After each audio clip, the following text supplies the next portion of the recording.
Since 2001, the molded fiberglass trailer, also known by their Bowler brand, have had fans from across Canada and the United States gather for beloved camping traditions.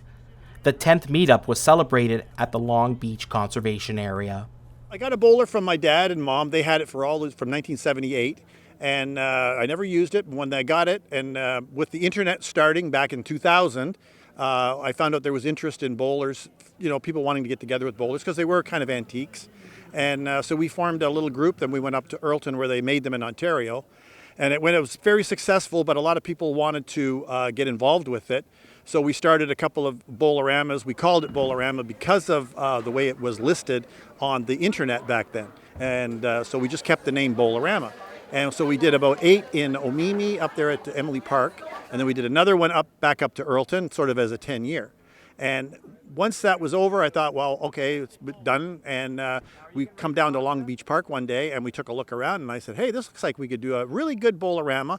And being local to the area in Port Colborne, I just said, hey, let's try one here. Just try one off. And the park loved us so much that they came out and they offered us more area. So I said, okay, we'll do it again. Approximately 80 to 100 trailers made the journey to the conservation area. The congregation of small trailers allow people to fish, paddle boat, and swim, among other activities. Now, there's millions of trailers out there, but what makes these trailers unique is they're like, if you look at a boat, they form them up in a boat mold. They break it from the mold. Well, these are basically 2 pieces of a mold, and they put them together, and that's why they call them molded trailers. And typical trailers are 2x4s and whatnot, all nailed to them, but these are molded trailers. And it started way back. They started making them out west, and then they made them even further out west, and then they bought a contract to do them in Ontario.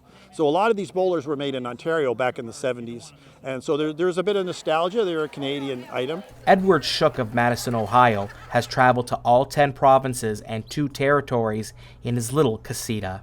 We found out about a little trailer rally in New York State, and we decided to go to it. And we met a nice couple there that were from Nepean, just outside of Ottawa. And they told us that if we liked that little rally, and we learned, which we did, and we learned a lot, we should go to Bolerama, which we had never heard of. The following year, we decided to take the long trip to Alaska and back. And then in 2005, we decided to look up this Bolerama, which at that time was at Emily Provincial Park. And we came up. We liked to canoe. We liked the outdoors. That weekend we met Fred and Donna, which were hosting the Bolerama. All weekend people were coming around. We were the only ones there with Casita, and we were the only ones from Ohio. Biggest thing with these trailers is they're adaptable. So somebody might say, well, this is my stock trailer when it came, but they'll say, oh, you've done this to it, and you've done that to it. And it gives them ideas and stuff like that. So that's what happens at Bolerama. In Wainfleet for The Source, I'm Anthony Luongo.